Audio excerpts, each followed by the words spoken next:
teman-teman seperti Angga Yunanda, Prilly Latukonsina, Inen Febrianti, dan Dwi Sasono senang banget karena mereka sendiri sebetulnya sampai di Toronto kemarin itu belum melihat filmnya sama sekali gitu.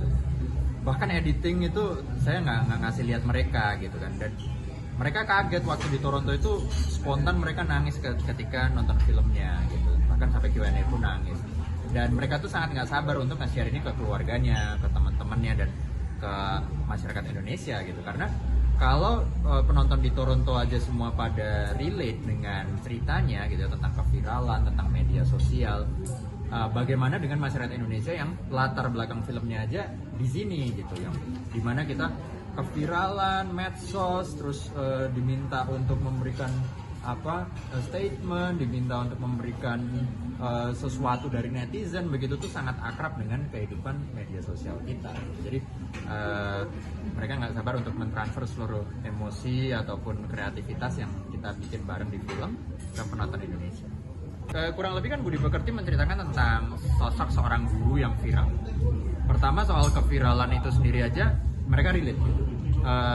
Hal ini nggak cuma terjadi di Indonesia, tapi di Toronto, di Kanada, di Amerika pun orang direkam videonya 15 detik, lalu dijudge oleh netizen secepat itu dan dinilai bahwa dia tidak memiliki moral yang baik. Itu terjadi di semua negara ternyata. Jadi mereka merasa wah, it's very relatable. Yang kedua, yang saya nggak duga, ternyata banyak penonton yang antara mereka itu seorang guru atau keluarganya adalah seorang guru. Jadi mereka merasa terharu dan merasa tersentuh karena merasa kisahnya si Bu Prani ini mirip dengan salah satu kisah temanku seorang guru gitu, atau ibuku seorang guru, aku juga terharu ketika, dan itu jadi mengingat ibuku gitu. Jadi saya rasa oh jadi pada relate ya ternyata gitu. Ya komentar lainnya mereka suka dengan estetika dan kreativitas warna-warna yang ditaruh, sinematografi, artistik itu mereka apresiasi. Opening filmnya Hayao Miyazaki, judulnya The Boy and the Heron. Dia dari Ghibli Studio yang dia bilang kayak itu karya terakhirnya, ternyata enggak gitu ya. Dan karyanya sangat spiritual gitu ya, saya suka. Saya juga nonton filmnya Koreeda Hirokazu, sutradara Jepang yang kemarin di Cannes mendapatkan award, judulnya Monster. Dan saya juga ketemu Koreeda Hirokazu. Jadi wah, saya ketemu Barry Jenkins, sutradaranya Moonlight, karena waktu itu partnernya si Lulu Wang menampilkan seriesnya berjudul Expanse. Jadi festival itu yang saya selalu kagumi, kesempatan ketemu orang-orang yang jadi mentor-mentor saya ini gitu. Mereka semua ini mentor saya dari zaman kuliah, saya melihat filmnya gitu, dan sekarang bisa bertemu, menyaksikan mereka diskusi gitu. Jadi dan Toronto itu sangat hangat, nggak sangat membedakan kelas, misalnya kayak segmen kompetisiku ini, kamu ini, terus kita nggak bergaul, nggak. Mereka sangat chill ya, mereka sangat hangat dan kita kayak merasa disambut gitu. Ditayangkan di Mesir itu, atau mau nggak ditayangkan di Brazil gitu-gitu.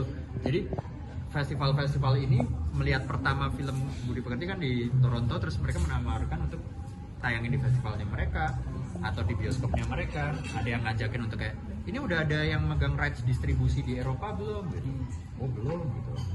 Nah gitu-gitu, jadi bersyukur deh. Nah, dari arahnya ke negara mana? Nah, sejauh ini yang udah diumumkan adalah di Sydney, di Australia, XSSW Sydney. Ada 5 festival lain yang sudah memberikan kabar positif, tapi saya belum bisa mention festivalnya. Nah, itu akan aku ceritain di pertengahan Oktober. Jadi itu kalau yang non festival ini masih progress on dealing.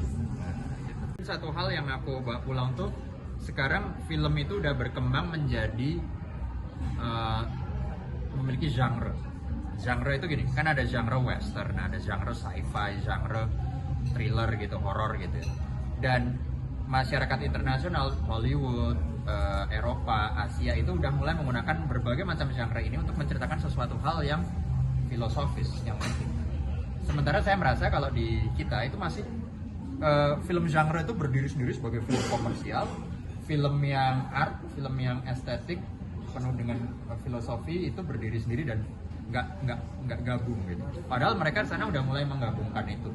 Ya misalnya contohnya kalau kita nonton Parasite gitu ya, genre-nya kan thriller atau komedi, tapi ada layer ngomongin soal perbedaan kelas gitu ya, perbedaan status, bisa merangkum jadi satu. Nah, di Toronto kemarin saya melihat yang film seperti itu banyak banget. Jadi saya rasa udah nggak saatnya lagi kita membedakan antara film komersil atau film art seperti yang kita biasa sebut, tapi sebenarnya semuanya itu bisa ngeblend aja selama kita tekun dalam menulis dan kreatif dalam meng-create-nya.